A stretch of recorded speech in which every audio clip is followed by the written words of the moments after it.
بسم اللہ الرحمن الرحیم۔ ربی زدنی علما، فارسی کے دوسری کے اسباق چل رہے ہیں اور آج پڑھنا ہے مثنوی سے۔ اس سبق کا تعلق حکایت نمبر 4 سے ہے۔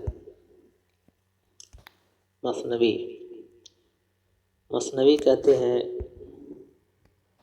دو مصرع ایک شعر، اور اس میں ردیف اور قافیہ دونوں ہوتے ہیں۔ فارسی میں مثنوی ان اشعار کو کہا جاتا ہے جو دو مصرعے ہوں اور ایک شعر ہوں، اب جہاں پر یہ ختم ہو جائے تو ایسا نہیں کہ ردیف اور قافیہ الگ الگ ہوں، بلکہ ردیف بھی ایک ہی طرح ہوتے ہیں اور قافیہ بھی ایک طرح یکساں۔ تو جن اشعار میں ردیف بھی ہو اور قافیہ بھی ہو، ردیف چونکہ ردیف کی شکل ایک ہوتی ہے اور قوافی جو ہوتے ہیں ان قوافی کے اوزان ایک طرح ہوتے ہیں۔ جو قوافی ہوتے ہیں ان کے اوزان ایک طرح ہوتے ہیں، شکلیں الگ ہوتی ہیں لیکن وزن ایک طرح ہوتا ہے۔ اور ردیف جو ہوتی ہے اس کی شکلیں بھی ایک طرح ہوتی ہیں اور وزن بھی یکساں۔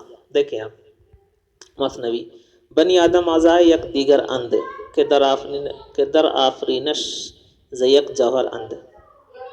تو یک دیگر اند دیکھ رہے ہیں آپ، یک دیگر، تو گر جو ہے اس پر قافیہ ہے اور اند جو ہے ردیف ہے، جوہر جو ہے قافیہ ہے، اند ہے ردیف ہے۔ دیکھ رہے ہیں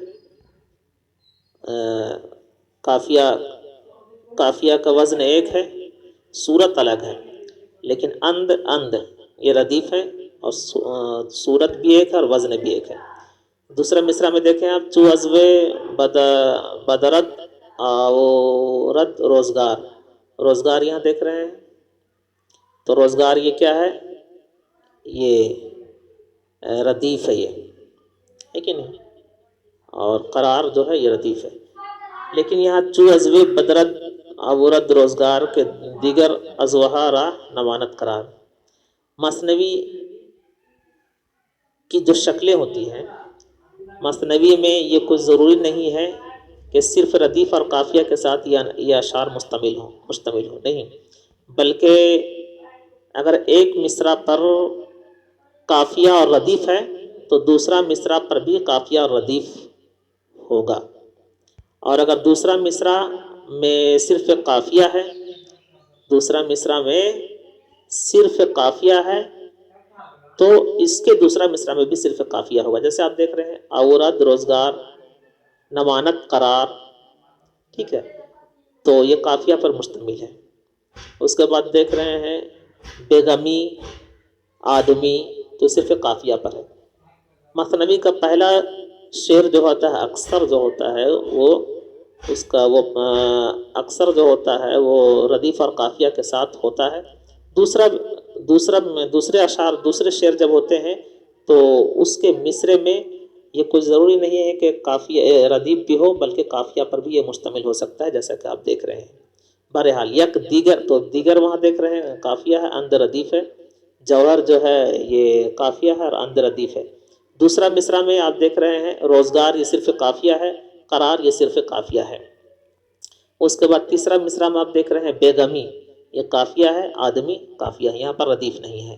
تو پہلا شعر میں یعنی جو مطلع ہے وہ ردیف اور قافیہ کے ساتھ مشتمل ہے، دوسرا شعر جو ہے صرف قافیہ کے ساتھ مشتمل ہے، تیسرا شعر جو ہے یہ بھی صرف قافیہ کے ساتھ اس کا تعلق ہے۔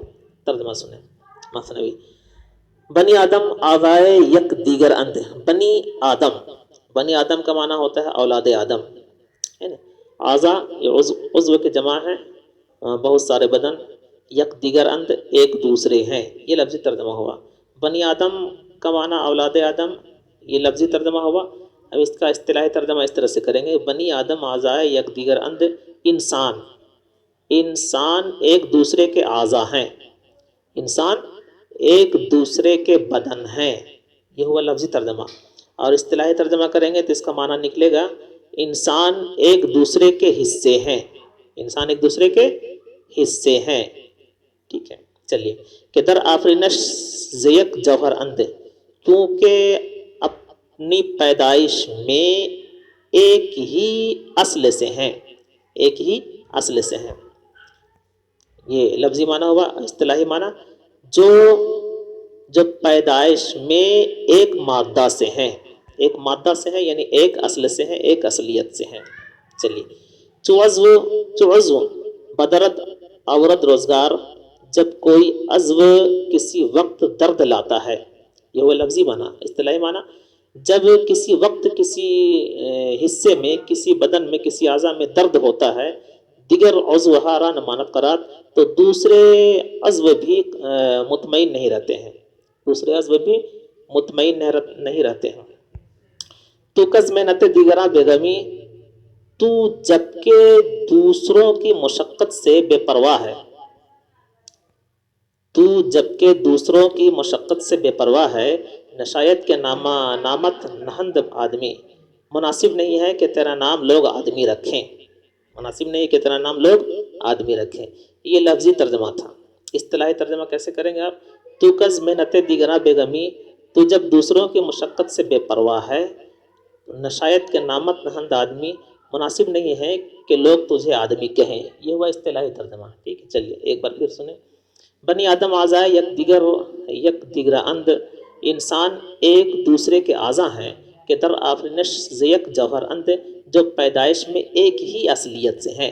چو عضو بدرد عورت روزگار، جب کسی وقت کسی حصے میں، کسی عضو میں درد ہوتا ہے، دیگر عضو ہرا نمانت قرار، تو دوسرے حصے کو، دوسرے عضو کو قرار نہیں رہتا ہے، یعنی دوسرا حصہ بھی، دوسرے عضو بھی جو ہے مطمئن نہیں رہتا ہے. تو کس محنت دیگراں بیگمی، تو جبکہ دوسروں کی مشقت سے بے پرواہ ہے، نشایت کے نامت نہند آدمی، مناسب نہیں کہ تیرا نام لوگ آدمی رکھیں، یعنی مناسب نہیں کہ لوگ تجھے آدمی کہیں.